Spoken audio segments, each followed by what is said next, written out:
Hi, I'm Nicole McLaughlin, and welcome to Sanctuary Wellness Retreats. I like to invite you all to join us in the Sister Circle, which is just a way for women to connect and affirm one another and share wisdom and light. There's an African proverb that says, if we go fast, we go alone. But if we want to go far, we go together. And so it's my intention that each woman gathered here today will take with her a pearl of wisdom that will help her go just a little bit further along the way. And so I'm going to invite you.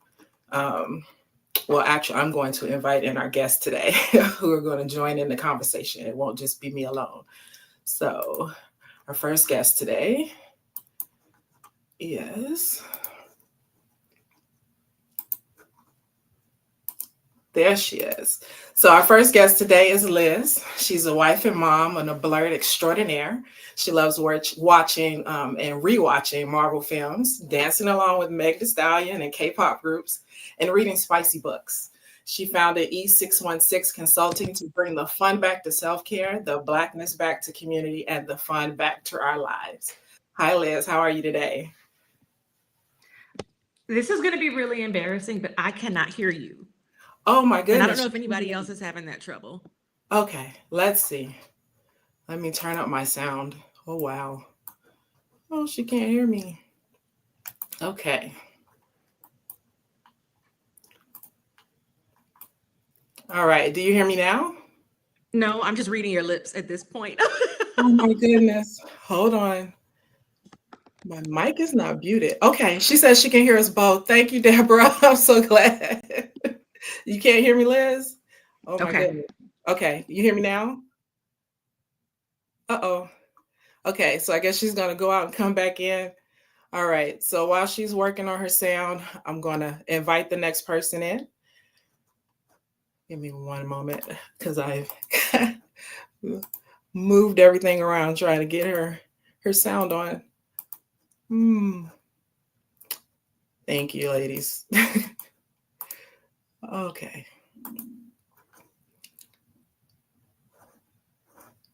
Here we go.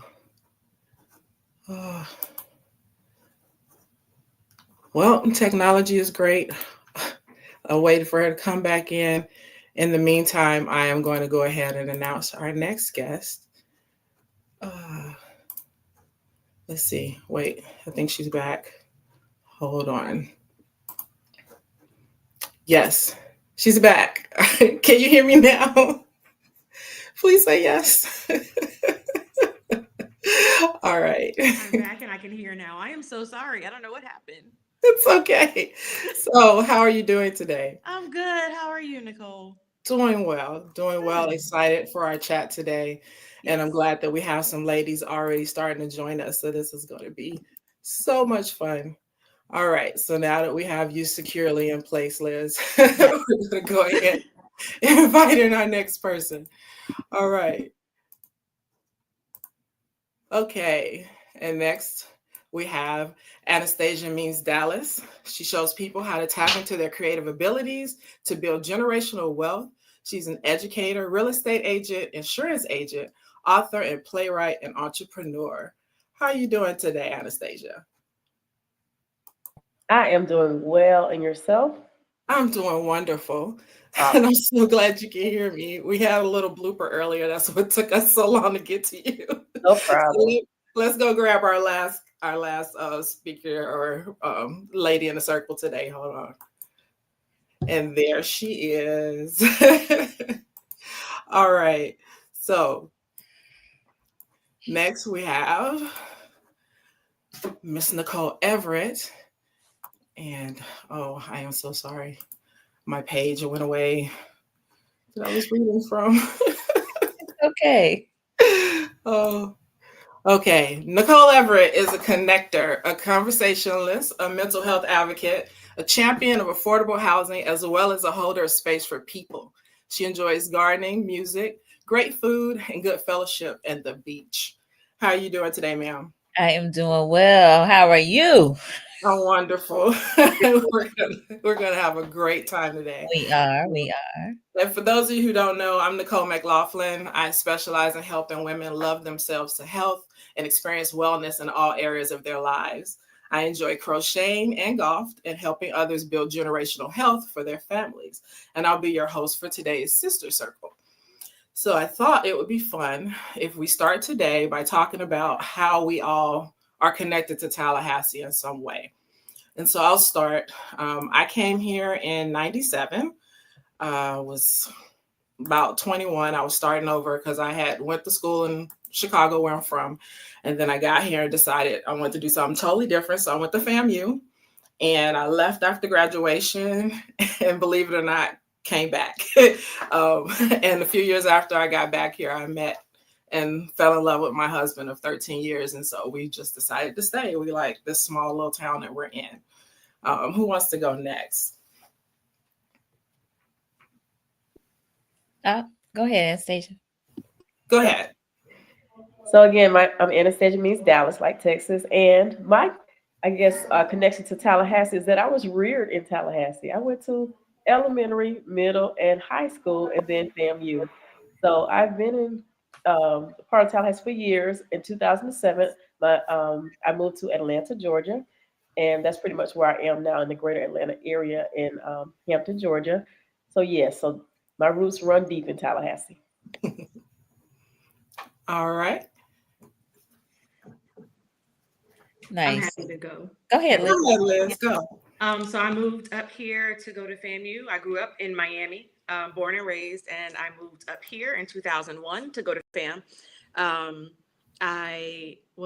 Every time I was on my way out, I stayed for some reason. So I was on my way out after my bachelor's and I stayed. I ended up teaching at a local high school here, worked on my master's, was getting ready to leave, and then met my husband and stayed. And so here I am all these years, 15 years later after meeting him. So I work at Florida State now in building a program for women in STEM. I myself was a woman in STEM and I know how important that is. So I have the privilege to be able to build something from the ground up to help women in STEM now. So that's what I'm doing. That's why I'm still here.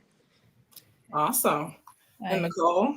So I came to Tallahassee to attend FAMU from Miami originally, but I have lived in Tallahassee longer than I've lived anywhere else. Went to Atlanta for about a year and a half back in the late 90s, but missed Tallahassee amazingly enough and couldn't wait to get back. And so it's been a great ride and I'm just happy to be here. Awesome. Yeah, I don't know what it is about this place, but it just kind of sucks you in and won't let you go. But when you live in a bigger city, most of your life, at least for me, growing up in Chicago, it was just like, it's chill here. It's peaceful here. I love that I can raise my child here. So yeah, I can't see any other place I want to be right now. Absolutely. So let's talk a little bit about what brought us here today. And that is my dissertation. I'm working on my doctoral degree in kinesiology. And my dissertation topic is empowering African-American women to improve exercise motivation and adherence. That is a mouthful. Based on the research, I found that middle-aged Black women are not really motivated to exercise. And there's a lot of reasons why. And primarily, at least my thought is that we're just really, really busy. And we have a lot of other plates spinning. And sometimes our health is like the last thing that we take care of. We take care of everybody else. And then if there's time and energy, we'll focus on ourselves. And so today, my hope is that we can talk a little bit about these cultural differences between us and other women. Because I don't know if you look at mainstream, like women's health, fitness industry stuff, none of that speaks to me personally that I can see. And I would love to be on the front line of maybe creating something for us that speaks more to our issues and our situations. But hopefully today will be the beginning of that conversation. So one of the variables that I'm interested in my study is called allostatic load. It's the wear and tear on the body. It affects things like the cardiovascular system. It's a major role in depression and even structural changes in our brains. And unfortunately, racism and sexism are two sources of chronic stress that Black women deal with. During my studies, I came across two books. I don't know if you guys have ever read these, but the first one is called Black Fatigue, How Racism Erodes the Mind, Body, and Spirit by Mary Frances Winters. And then the other one is called Weathering: The Extraordinary Stress of Ordinary Life on the Body in an Unjust Society by Arlene Geronimus. And these two books were very, very pivotal in some of the conclusions that I'm coming to and the things that I hope to be able to tease out with my surveys and questionnaire and interviews for my dissertation. So today I have some questions for you, not necessarily the questions that I would use for them, but these are more about how we experience everyday life and how it's kind of related to our health struggles. And the first thing I want to kind of dive into is the notion of internalized racism. So not so much the things that happen to you, but more so things that you've been taught or that you've learned about what it means to be a Black woman that you've internalized. And so my first question, and anyone can jump on it, or you can all give input, is do you remember at what age you would first say you knew, okay, I'm Black and it means that I'm different, and that difference might not be the best thing to be? Do you remember at what age you were when you had that realization? I see you shaking your head, Anastasia. Go ahead. Okay, so for me, as I stated earlier, I grew up in Tallahassee and I went to Leon High School back in the 90s. And during that time, the population was 10% African American, so there weren't that many African Americans during that time. So I guess my first encounter was at the time I was in this organization called CBE, and it was a program that was geared toward students working while attending high school. So when it came time for scholarship time, I was the president. However, I was not awarded the scholarship because my Caucasian counterpart, of course, ended up with it, even though I was qualified. So at that point, I began to see that, hey, you could be qualified and still not, end up on top in that particular situation. All right, anybody else? Yeah, so I would have to say it was at about age 7. The movie Roots came out, and I can specifically remember watching Roots with my parents and the different treatment of the folks in the movie. But also when I got to school, there was hostility between the Black children and the white children, specifically based on what they had seen, I believe, on television. So yeah, that was when I noticed that there was a difference. All right. Did you want to jump in there with something, Liz? I do. I remember mine was in middle school, so kind of in between the what the other ladies have said. Um, but I went to 3 different elementary schools. Um, and in middle school, I went to a small private middle school. Um, and it was a very high socioeconomic middle school. It was my mom was a teacher, not at that school, but she was a teacher, and so she always kind of had her ear to the ground about what the best schools were. She always wanted her daughters in the best schools, no matter what it took. And so in middle school, that ended up being a very small, very expensive private school. And we were a scholarship family. And there were 2 Black girls in my 6th grade class. And then we were the only 2 in 7th grade. And then I think 2 more came in 8th grade. So it was very, very small numbers. Now, my sister had gone there for 7th through 12th grade. I went for 6th through 9th. And it ended up being the first time really that I realized not just, I mean, I always knew the racial difference, but your question specifically was to when did you notice difference and when did you realize it might not be the best thing? Because I always went to a Black church growing up and I was in a Black Girl Scout troop. So I always had those options. But at this school, I noticed that it was different because it wasn't part of their universally accepted beauty standard. And that changed how people treated you. So that was one difference that I noticed, but also that was when I first became aware of socioeconomic status as a proxy for racism.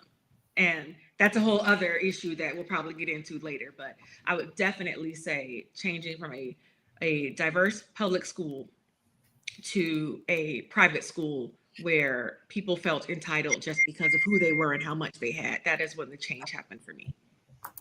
Yeah. And see, I was sheltered. Growing up in Chicago, although I went to a Catholic school, they were located in all Black neighborhoods. And so we had white teachers, but for the most part, the student body was Black. I was like you, I had a lot of, people around me that encouraged me and told me, Black is beautiful and, we can do anything. And then I went to the University of Chicago at 18, and yeah, they gave it to me. I was told that I was only there because they had a quota to meet, and, that my scores, couldn't have been that great. I mean, basically by Christmas, I was ready to quit. And it's part of the reason why I wound up at FAMU, because I just wanted to go to school. I didn't want to be the spokesperson for, Blackness and what do Black people think? Like, I would actually get that question in class from professors, people who should know better.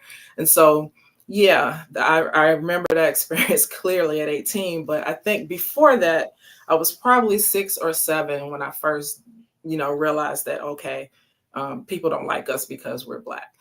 And when I think about that experience, it's just like, that's a lot of stress for a young child to deal with and to kind of cope with. And I think as women, we run into that a lot. We're taught things about what it means to be a Black woman and all the stereotypes that we have to face. And so let's dig a little deeper and talk about some of that now. My next question would be, what were some of the type of messages that you received from adults about what it means to be Black in America? Were you, like you said, encouraged in the church and things like that? But were there also maybe warnings or suggestions of how we should behave? I see you shaking your head. Liz, go ahead. So many beneficial, but then also harmful truths that we learned, right? There's the twice as good that I know that we all have heard and have lived and understood and probably tell our own children. Um, but, and especially as a Black woman, the notion that don't rely on anyone else. Always be up, always be ready because you can't count on anybody else. Always be ready to go, always be the one taking care of everything. Just this superwoman reality. And I know we're going to talk about that a little bit later, but just this reality that you are the only one that you or anybody else can count on. So make sure you're doing 110% at everything. And if you focus on yourself at all, then that's wrong because nobody has to do that. So a lot of the overexertion mentality of being a Black woman, which came from a place of good, my mom, my grandma, my aunts, they were all trying to make sure that I was taken care of, my sister and I, but it ended up causing some pretty harmful results the older that we get. Yeah, I would agree. Anybody else have that experience? Anastasia? Uh-huh. Well, mine was more dealing with like self-image. Like I know when I was growing up, I thought I wanted to be an actress. That was the thing. I wanted to move to Hollywood. But there were so many negative connotations when it came to what beauty actually looked like. And like for me, it was like my lips were full. So I said, when I get in Hollywood, the first thing I'm doing is get a lip reduction because I was not, happy with my lips. But at the same time, the stigma or whatever actually pushed me into doing things that, like, I entered beauty contest and won. So there was still because what was instilled in me growing up from my family, the self assurance and reassuring me or whatever. I still kind of like defied the odds and went into the beauty contest and things like that. And so, yeah, so it was a self-image thing for me. Nicole? Yes. So messages that I receive from adults in my life, I can specifically remember as a young person, a child, like in grade school, my mom especially gravitating towards representation in the media, you know, looking for pictures of Black folks on advertising and making a point to mention those things, right? And so I didn't really understand it at the time, but I, I felt like she was exhibiting that we were excluded in some way, and it wasn't right. Like there was something wrong with that. And I never felt less than as a child, really, to be quite honest with you. But definitely there was a kind of a pro Black movement, if you will, within my household. And any messaging that I got from my parents was just that, you know, to work hard, to do well in school, and, you know, just they had high hopes and aspirations for me. But I think that as we see the messaging or what we see in the media today, there is more representation, and I believe representation does matter. So, you know, I think my mom was definitely onto something back in the 70s and 80s when she was pointing these things out, although she didn't, you know, she couldn't necessarily do anything about it. So that would be my comment. Okay. Yeah, I mean, we've all been told, like she said, the work hard, be at the top, and that's a lot of stress again to put on a young person. And in addition to that, I was told don't have no babies when I was in high school. It was like don't do it. Um, Although my brothers did, and it didn't seem like they had repercussions, but I just was scared to do that because I didn't know what was going to happen to me.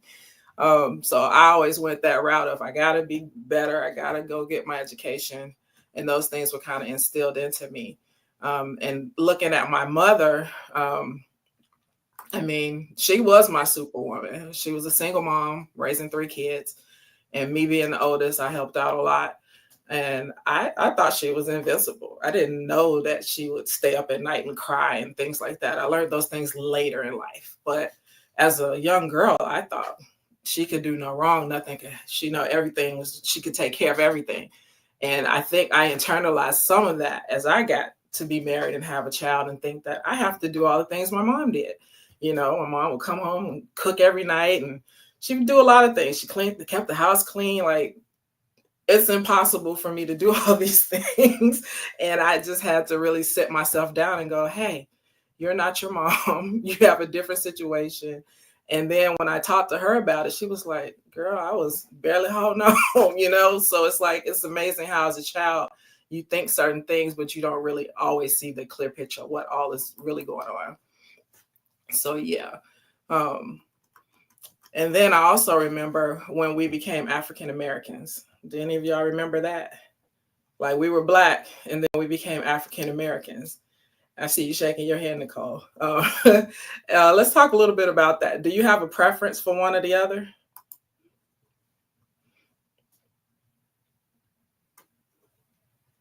Oh, what happened? I'm muted, sorry. There you Because Black has been what I grew up with. That's probably what I'm probably most comfortable with. go. So Okay. yeah, but I do remember, yes, we went from Black to Afro American, African American. Yeah, I definitely can remember that. Okay. Anybody else have a preference? Do you prefer one term or the over the other? Do you think they're just interchangeable?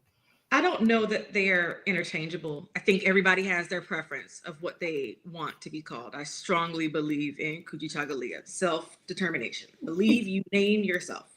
Um, the first question you asked was, do you remember when we switched from being Black to African American?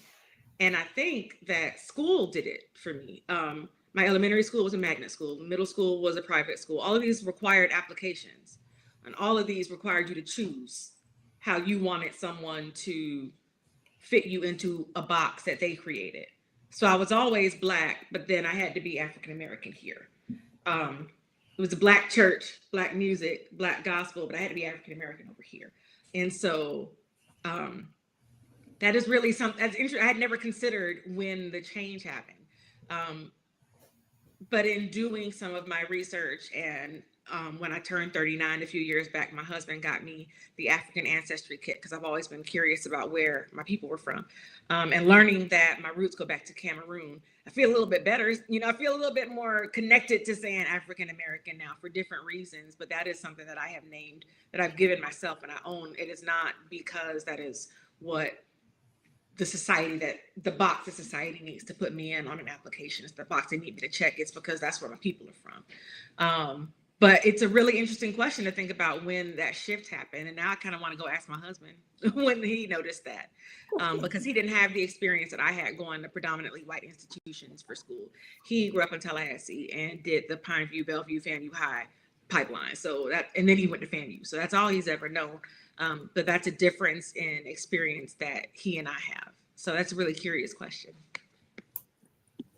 Anastasia, what you think? For me, it didn't matter one way or the other. But I do remember the shift. And also with the ancestry, my roots came back to Cameroon as well.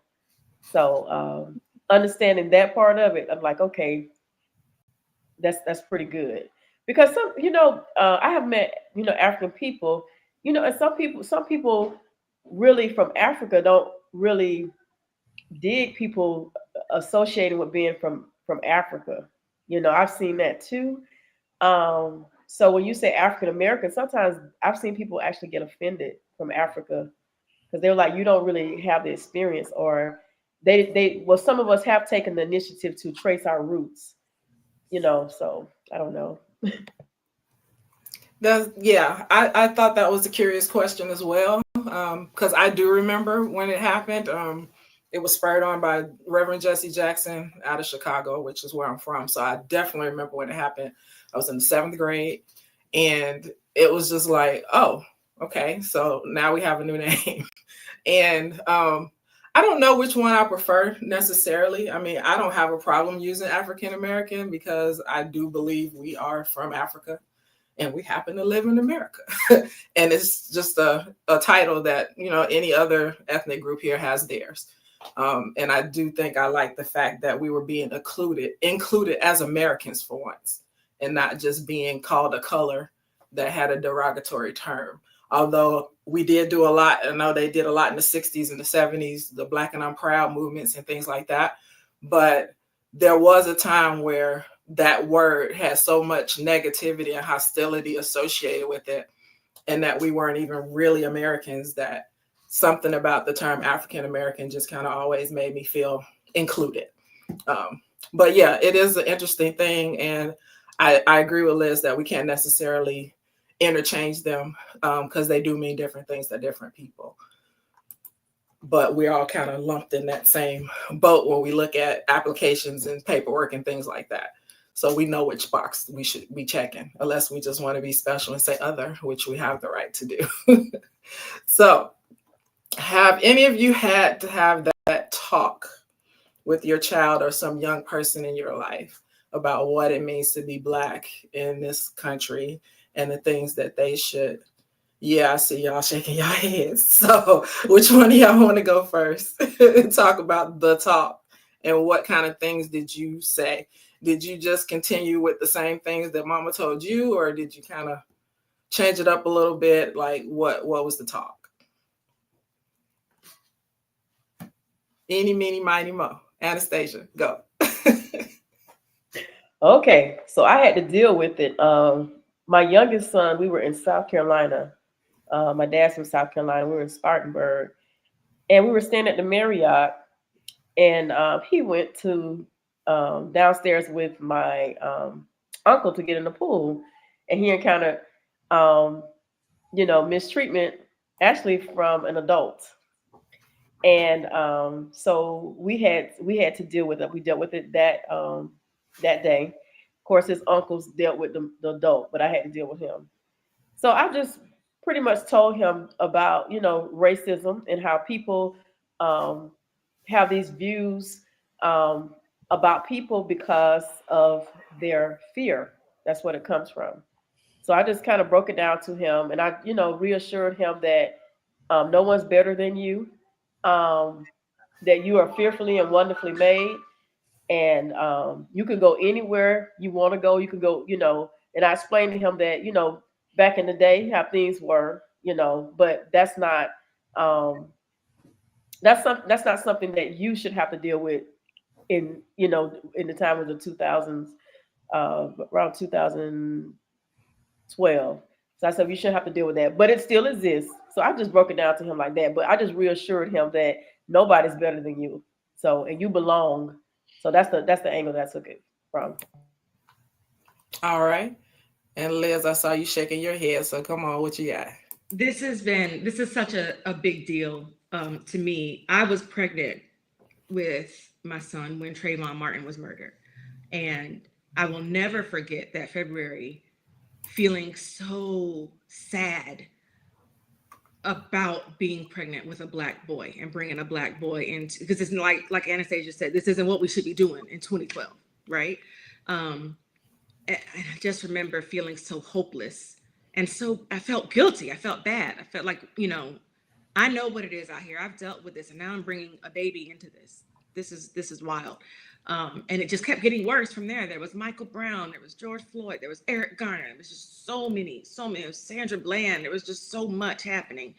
Um, and we have never shied away from that with him, even as a young child. We have always been very clear with him. The work that I do in my graduate degrees has all been about Black youth and Black students, from my master's degree to my doctoral degree. All of that has been about Black youth. And like Nicole mentioned earlier, Black representation. I specifically look at popular culture and how that relates to Blackness.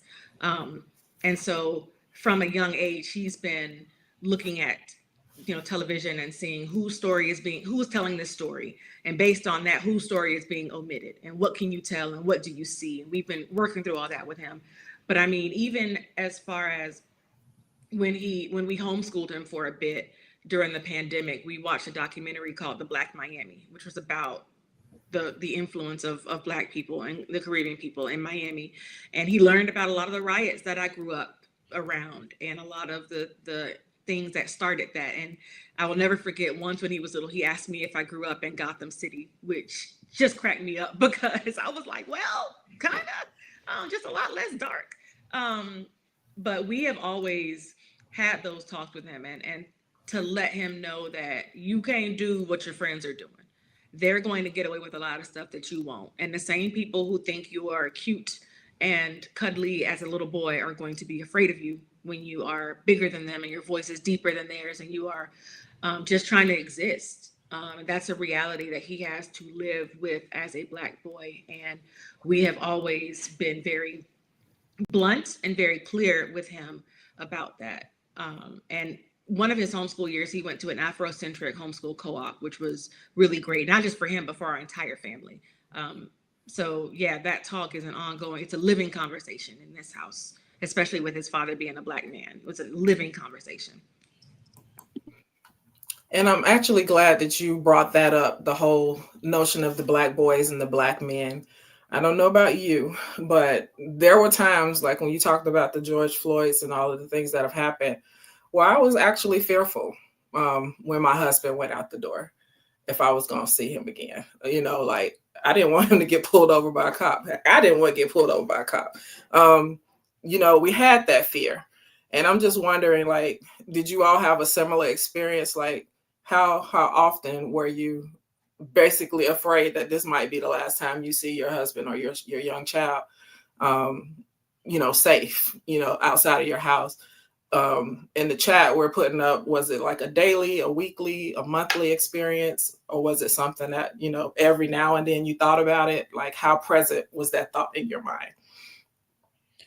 So I'll say definitely during the pandemic, during the George Floyd murder, I had considerable concern. I have one child, one child who I call my favorite son, and he lives in New York, and so he was doing a lot of walking about the city as he normally does, but definitely had concern for him and his well-being during that time, and still do. Maybe not as my concern is not as high as it was during that time, but I still am concerned on a daily basis because things can go left really quick, as we have seen with a number of black lives that have ended way too soon, at the hands of police brutality and just wrongful killing.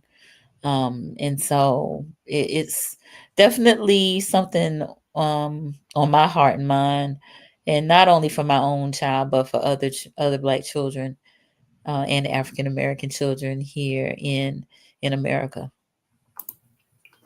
Yeah. Anastasia, you shaking? Yeah. Come on. So for Unmute. me, I'm gonna bring in my faith with that one because you know, I guess being a woman of prayer, I have had to cling to the word, Psalm 91. So that's something that we read every day because whether it's through racism or whatever, it's no guarantee you make it home these days. So that's when I just really use my faith. It's just so much going on in the world, but um, especially driving while black. There's so many things, not just for the men, the women too. I mean, like, we're up against so much because of just the society, the ills of society. But yeah, I would say my concerns have been covered really in prayer, more so than ever. Yeah, and that's what it boils down to. Our faith has brought us through a lot in this country. Liz, did you want to join in on that? Yeah, it's a constant fear.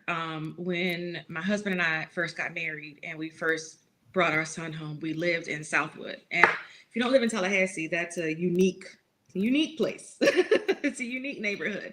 But it is a predominantly white, very affluent area. And I remember begging him because he likes to walk. I want him to walk. I want him to live. I want him to take care of himself. That includes taking walks. I want him to walk. But I remember begging him, please don't leave without your ID. Please don't leave without your license. If they stop you, if a neighbor decides to call the police on you, pull a George Zimmerman. I want you to be able to say, I live here. I belong here. I live here. My son was recently in an Air Force auxiliary. He wanted to be a pilot, and we found Civil Air Patrol, which would give him a free pilot's license after a few years. And he was doing really well, and it was helping him learn discipline and responsibility and all kinds of things. It was a great opportunity. And we had to pull him after about 6 months because they were at a lock-in, a sleepover. And some of the students turned around during a movie. They were watching Cars, a Disney movie, and they were asking him how he felt about Trump and wanting to make sure that he supported Trump. You support Trump, right? And we were like, yep, that's it. That's a wrap. And he said he didn't say anything. He's like, I didn't support anybody because he didn't want to cause a problem and he felt alone. And so now that he's older and now that there are parties and sleepovers and things, we're having to, see where we can keep him and where he'll be safe and who we can trust. And obviously he doesn't go to places with parents that we don't know and don't trust, but there's always that element of making sure he knows who he's hanging out with and knowing who is on his side and who isn't. So yeah, there's this constant. It doesn't end. It does not end. Yeah, thank you for sharing that. Mine is really little. He's only 7, but even at 7, there have been some times when I've had to just tell him like, hey, we have to be careful, especially in school, because he's high energy. He has a lot of energy. He's bouncing off the walls. And I don't want him to be in that situation where they peg him as, he can't learn, or he, put him in the back of the room kind of thing. He's a class clown type of situation, and he get held back somehow because he's super smart. And so that is a big concern that I have for my child in school. Like, I don't want him to be typecast or labeled in some kind of way because they have a certain idea what they think about Black children and their abilities to learn. And so, yes, it's a big fear. It's a very stressful situation when you're dealing with teachers and things like that, advocating for your children. Another thing that comes up a lot, especially in the workforce, but maybe even in everyday interactions with people in your neighborhood, is the stereotypes. The stereotypes about Black women. There are many. And I don't know how much you consciously think about them or try to avoid perpetuating them in your own life or calling them out in other people, but let's just talk a little bit about some of these stereotypes. The one in particular that I'm thinking about is the angry Black woman. I never want to be the angry Black woman, but sometimes you have to step up, you have to speak up because we have a lot of reasons to be angry at times. And then you shouldn't just, I see your hand, Liz. Go ahead. Angry Black woman. I was really just agreeing with you, but you know what? I am not saying I have all of the wisdom in the world, but at 42, I have stopped trying to fight stereotypes because that's not my problem. I am who I am. And one thing that got me through the angry Black woman stereotype or trope is making sure that I always had receipts. I always knew what I was going to say. And I was always very calm when it was time to show up and be angry. But my husband has always said, I am the most eloquent when I am furious.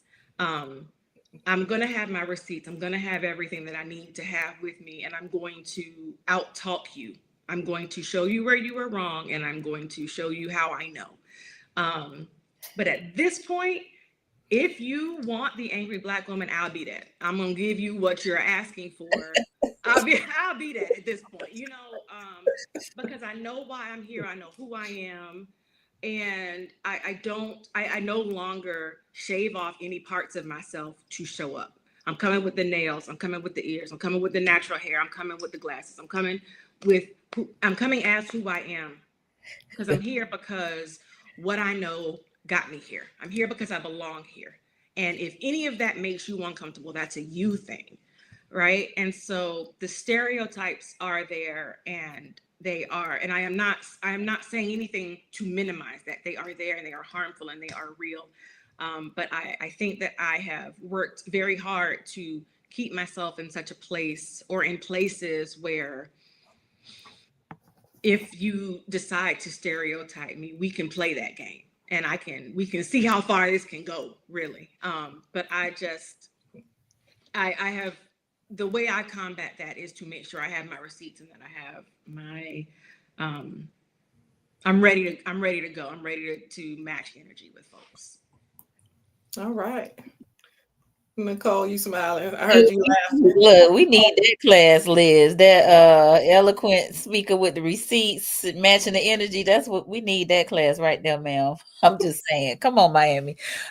So I would say that I probably am the oldest of this bunch, have been more of a go along to get along person, which is highly stressful. Highly, highly stressful. Peacemaker, trying to, be a team player, so on and so forth, right? So probably on the other end, because I did not want to be the angry Black woman as well. And Nikki lives just below the surface, right? I have to like suppress her on a daily basis, because really her first thought is you tried me. Like, you for real, you tried me, right? So yes, we have fought very hard to try to regulate our emotions and not be the angry Black woman. Very hard.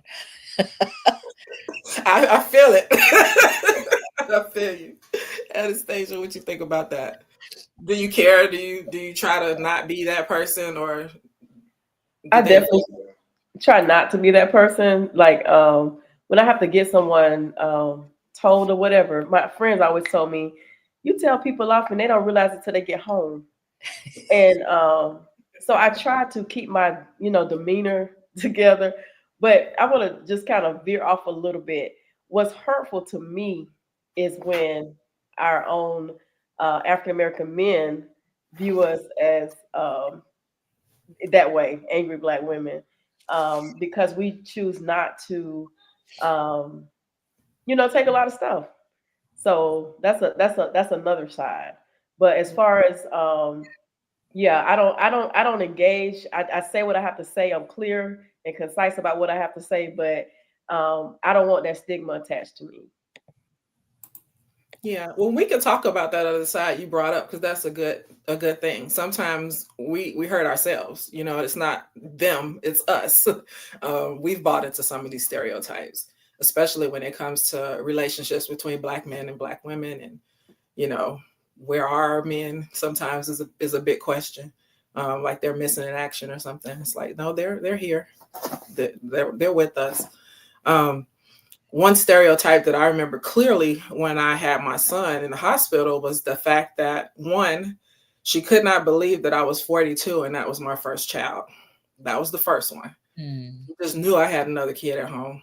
The second thing the doctor came at me with was she couldn't believe that my husband and I were married, that he was just my baby daddy. Um, and having to deal with that, and her automatically saying, well, these are the paperwork you fill out if you want to get, the snap and the wick and all of that stuff. And I'm like, lady, we work. We have a house, we're building a home and a family, but that was her automatic, like what she thought of black women. And so, yeah, I'm with Liz. That was her problem, but it did affect me deeply, especially with the child in NICU and all that we went through at that time. It was like, that's what you're giving me. So, yeah, it's real. It happens daily. And yeah, I'm with Nicole. We have to find ways to like regulate our own emotions because if not, we're going to stress ourselves out trying to avoid these stereotypes and try to be these calm, whatever people that we're supposed to be. Can I And jump in? I'm sorry. I'm not okay, go trying to ahead. go against how you've moderated this. No, go ahead. One thing that my mom always said when we talk about what our moms have told us is my mom always said, if it's one thing about that woman, she is going to, like Anastasia said, she's going to tell you how she feels. And if you get her on the right day, you'll never forget it.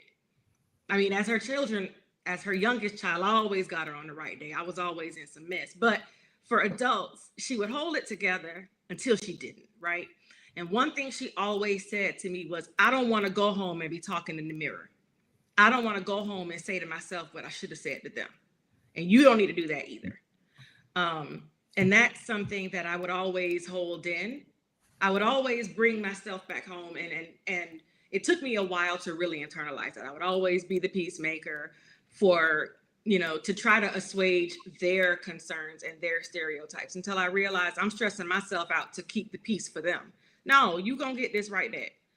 That's how I'm going to go home and make sure that my home is my sanctuary. I am Mm. not going to come in here with the bad energy that you gave me because you are small minded or because you thought you could try it. I'm going to let you keep it. I'm going to leave it at your doorstep. I'm going to put the mirror to you so that whatever you give me comes back to you. And then that way I can keep my peace. And I think that it's urgently important. Um, that we don't let people talk to us any kind of way and think they can get away with it because they really should not be able to. So that's one thing. Don't go home and talk in the mirror. What people need to hear, let them hear it, and let them hear it as soon as they try you. As soon as they step over that line, give it back to them. Amen. Yeah. I was just so broken in that moment. I just was like, Yes, that but is a yeah, different. Like that is, I'm not saying that it applies to every situation. There's yeah, sometimes with superiors where you can't always do that, and so I'm not naive to that. But I think in smaller moments, I think it's fair to give stuff back to people and let them have it. Or ask them why do you think that, or why did you say that? Like ask them, make them explain themselves what they think is funny, what they think is okay. No, go ahead and tell me what you mean by that. But yeah, there are some moments where that is not appropriate and it is not possible. And I fully understand and acknowledge that. yeah.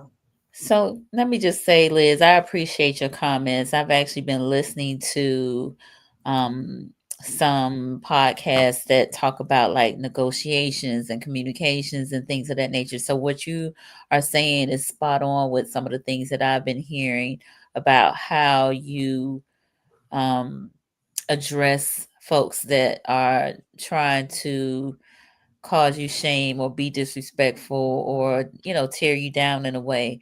I think in some of these workplaces and spaces, for me, it's the microaggressions, right? It's the really like poking at you just to get a rise out of you just to see, what you're going to respond with, and to devalue you, right? To devalue what you bring to the table, to discredit, your work product, or what have you, or even steal what you have to offer.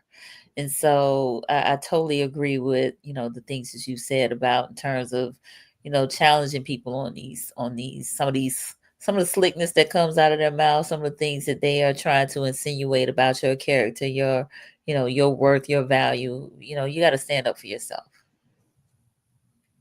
Yeah, and I'm glad you went there. Let's talk about these micro and macro aggressions in the workplace, anywhere.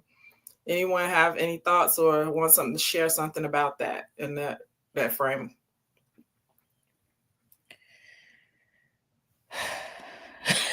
You It's kind of heavy. started it, so come on, let's It's finish heavy. It's heavy. It's heavy.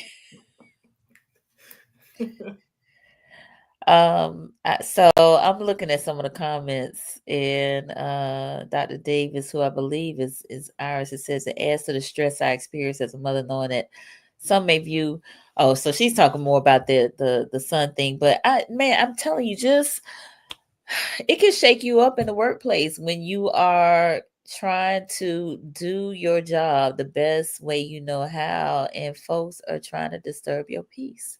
I mean, they are seeking to, again, just kind of poke and prod at you, in slick ways. Um, Steal your ideas. And when I say steal your ideas, you may come up with something and then they may try to take it as their own. You often sometimes we are passed up for promotion or advancement or what have you. And I think much of that is because they feel threatened by us. And so, I think we have to definitely do our best to chart our own paths and be strategic about the things that we do in the workplace. Yes, yes, ma'am. There was it Malcolm X once said that the most disrespected person in America is the black woman. Can we still say that exists? And I think we see that in the macro and the microaggressions that we face in the workplace. And sometimes, like you said, it's like they just come for you and you don't always see it. Like they'll smile in your face and then throw you under the bus and roll back over you, and you don't even know it's them sometimes. You don't even know who blocked you. You just know you got blocked. Um, and there is this notion that we didn't earn it, but if you see a black woman in a position of power, you better believe she earned it. She got degrees on top of degrees and she knows what she's doing. But yeah, there's just this notion that I don't know why we're at the bottom of the totem pole in society. Come on, Liz, talk to me. Let me tell you, the most hurtful thing is when microaggressions don't feel so small. But when those microaggressions come from another black woman in the workplace. I have severe PTSD from my last job where that is what happened. And she picked and picked and picked and picked. And then the aggressions got more and more and more. And this was from someone who started off, who hugged me when I got the job, interviewed me, took me to lunch for my birthday, and then all of a sudden the switch just flipped when she got into power. And it was the most toxic place, one of the most toxic places I've ever worked in. And I have got severe PTSD, which I didn't even realize till last week. I should have known. I'm a social worker. I know better. I should have known, but it was one of those things I didn't realize. I knew it was bad, but I didn't think it was that bad. But I had to get out of there. I've never quit a job before in my life, ever. I had to get out of there. And that was a job that I loved and a place that I loved. And I had to get out of there. And so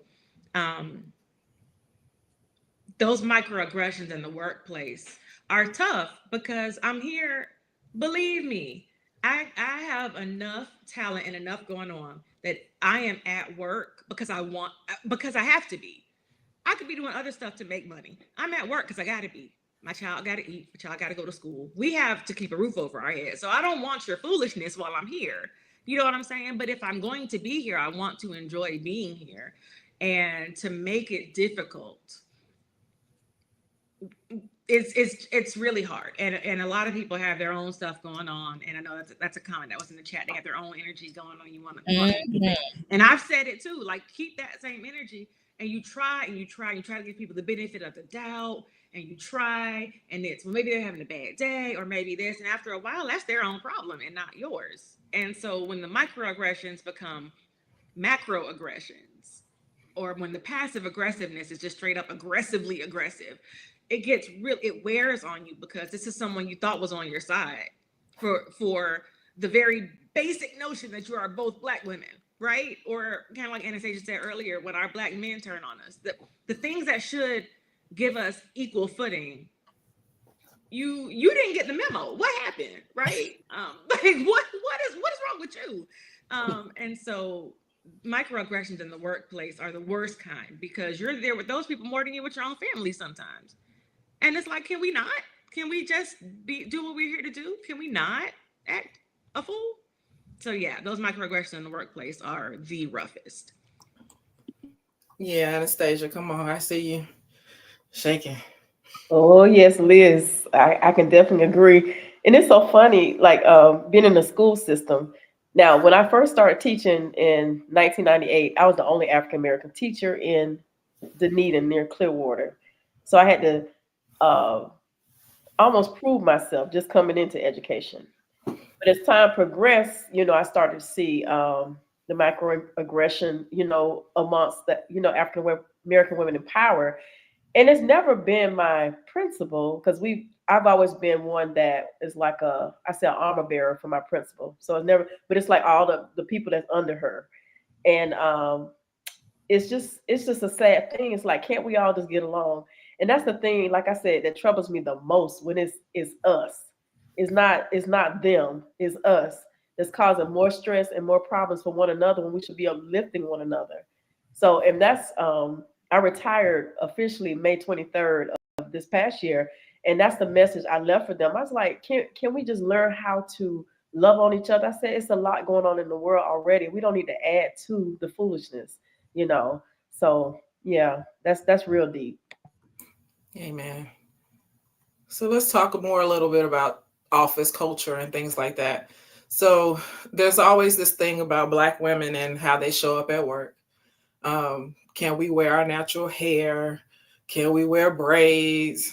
Can we, wear African attire, dashikis, and things like that? I have a male coworker from, where is he from? He's from somewhere in Africa. I can't remember right now. I don't want to say the wrong country. But he wears his traditional garb, and he's unapologetic about it. And he dares somebody to say something about it. And I just feel like, as a Black woman, I just don't feel that free. During Black history, I might put on something, a little African print or something, and I confine it to that point. I'm very conscious about my hair and what I'm doing with it. I will wear it natural from time to time, but for the most part, I try to make it something that would be acceptable. You see my quotes, acceptable. So what do you think about how we must show up in certain situations and places? Go, Anastasia. Believe it or not, I became my authentic self when I lived abroad in the Middle East for 3 years. Having lived abroad 3 years, one thing I learned about their culture, they are very sure about their culture. They are very community, family oriented. I just saw how families operate together and embrace their culture. And as a Christian that living in a Muslim country, that was something that um, I learned how to embrace other religions, other cultures. So I actually would wear my abaya, and I would cover when I lived over in the Middle East. So when I came back to America, and I really um, had a deep introspection of who I really was, who is the authentic me, what do I really like? And that's when, I used to wear sew-ins and all this other stuff. Not saying I won't do it, because if I feel like I need to do it, but this is who I am. Like, I don't need lashes. I don't need any of that unless I want to. Um, so this is the authentic me, and I'm very comfortable in my skin at work, home, whatever. So this is who I am. Yes, Liz, go ahead. I I alluded to it earlier, but I am who I am wherever I go. Um, you're gonna get these nails, you're gonna get this natural hair, you're gonna get these earrings, you're gonna get these tattoos. And one thing that I am covered in tattoos. And one thing that I do now, anytime I have interviewed for a position, I take that interview either in a sleeveless top or in short sleeves because my tattoos go all the way down. And I want you to see them before you pick me, because if you have a problem with any way that I present, it's better for both of us if we know early. Better for both of us if you don't even hire me, or it's better for both of us that I know so that I can decline the offer. Because I will not be in a place that does not allow me to be who I am. In my office now, I am the only Black person. There are it's a team full of women, one man, and I'm the only Black person there. And they believe in equity and equality, and we espouse all of these truths together. Um, but where is it in the hiring, and why isn't it there? And that's another story. But me, you hired me to come and do a job. You did not hire me to be a square peg in your machine. You hired me to come and do a job and to bring everything that comes with me. And that's what's going to make it great. The flair that I bring is going to make it great. And what helps me is that I know that I'm going to help someone feel seen. Being at FAM was important to me, like you said, Nicole, because I just wanted to go to school and I wanted to be around folk that looked like me. And Florida State has a Black population, but it's definitely not as thick as it was at FAM. And I have spoken to undergrads who were in the summer before their freshman year, and I've gotten so many emails from Black girls who have said to me, you know, you spoke at this event or that event, and seeing you with your tattoos, seeing you with your nails, seeing you with your hair has made me feel like I'm going to be okay here. I feel like I don't have to wear sweaters because you had your tattoos, and look at you, you got a job and all these degrees. I can be myself. And I think that sometimes it's helpful to remember that when we show up authentically, it gives somebody else permission to do that too. So I don't have the desire nor the time to tame who I am anymore. I'm 42. If you don't like it, you don't have to look at me. You don't have to talk to me. Um, so yeah, I'm definitely going to show up as who I am authentically at all times. All right. Nicole, you want to add anything to that or?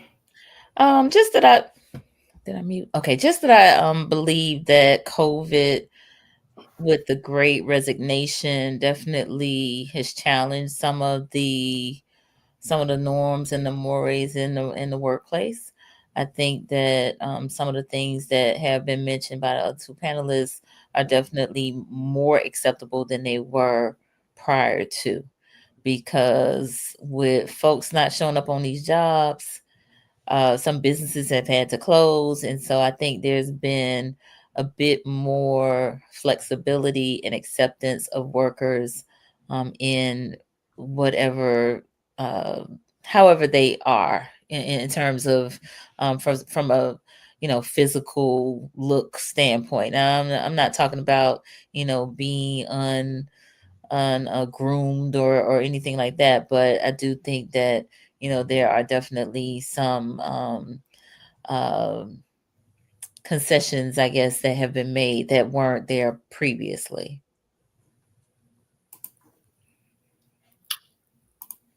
Okay. I would say that is definitely true. Yeah. If somebody's going to work for you or not work for you, you don't want it to be over here, or in Liz's case, the tattoo sleeve. Um, Liz, since you mentioned that you're like the only one at your job, talk a little bit about that. What's that like for you? Is that a source of stress for you? Do you feel any kind of way about, you know, having to represent, Black womanhood or anything like that at work, or just your No. personality won't do that to you? Or have you ever experienced that since you've I grown have up in indeed places? experienced that. Yeah. I have experienced it. But I tell you what, I make it their problem now. I challenge everything.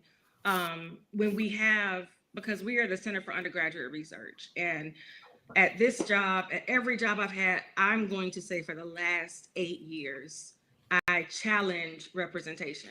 When we're doing a website, where are the Black students? Why are they on the edge? Do we have any more inclusive pictures? Do we have this? Do we have that? Any of that stuff that flew before is not going to fly as long as I'm there. So I'm the only Black person there, which means I am not the representative, but I have a responsibility. And no one has put that on me but me. I have a responsibility to make sure that the Black children and the Black youth and the Black people that see us know that our page, our place, our is at least believes in a different thing. Even if I'm the only one here, and I embed it into everything that I do, so it doesn't feel like a burden. But that's who I am when I show up anyway. I want to see. I want there to be representation. Like I said, my doctoral research was in popular culture and how it relates to Blackness. So I'm always looking at how we're showing up and what we're showing. And part of that responsibility is in how I present myself, is in wearing my natural hair, showing my tattoos. There have been so many young girls who have come to me at Florida State because they feel safe with me. And some of the stuff that is quirky for people of other races, the different colored hair, the tattoos, the piercings, all that stuff is quirky and cute for them, is somehow is ghetto for us. And not here, not with me. Because again, I'll be that if that's what you want. But I think that it's so important that even if you are, or for me, I'll speak for me, even if I am the only one, then I'm going to make sure that you're going to see the error in that it's your problem too. It's not my problem, it's your problem, because you should have done something better about this a long time ago.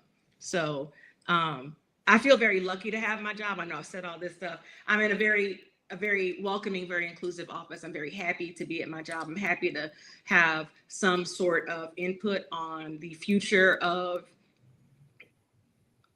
there's certain words you can't say, but the future of representation at Florida State, which has been a sore spot for me as a Rattler.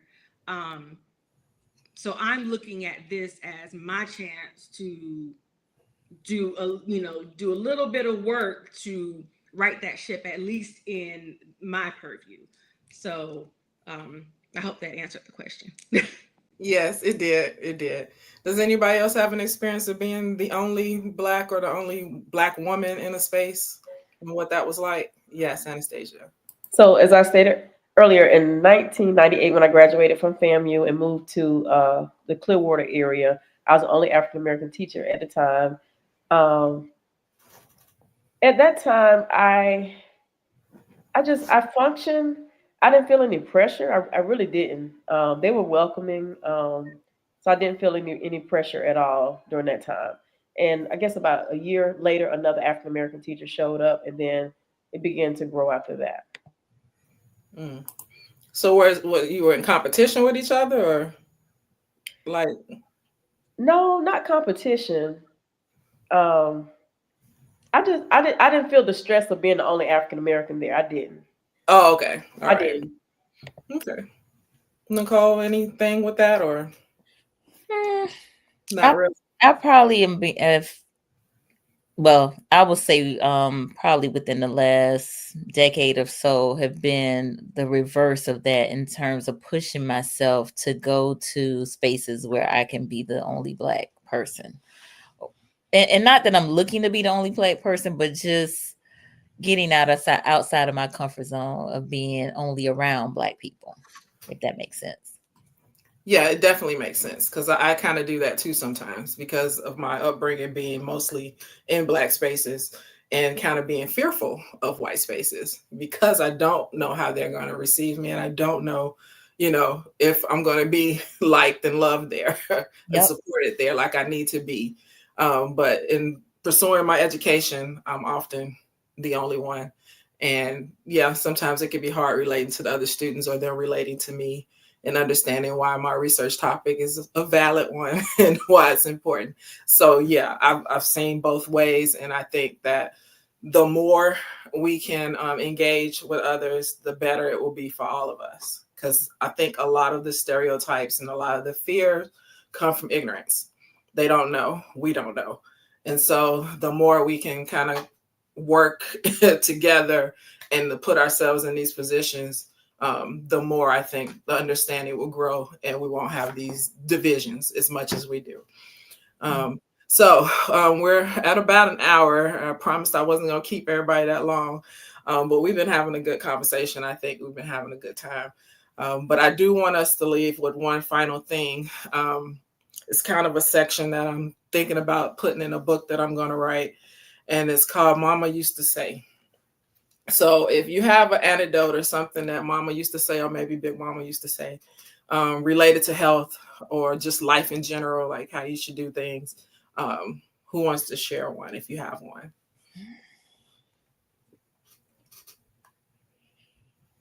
Go ahead, Stasia.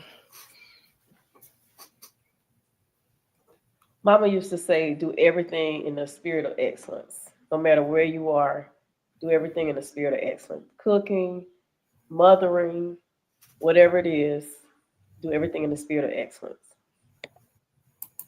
I like that. Liz, you got one? I had to think about it. My mama used to always say, you belong in every room that you're in. She always made sure that I was aware that if I'm in a room, I belong there, and to stand tall and act like it. You belong in every room that you are in. That's very empowering. It is. I would say Mama used to say, put God first, make him first in everything that you do. Thank you, ladies. With that, we're going to wrap tonight. So glad you joined us, and to everyone that joined us on YouTube and your comments, I'm very grateful for them. And hopefully I'll do this again, maybe with these ladies or some other ones. We'll have another sister circle soon. All right. So everyone have a good evening and be blessed.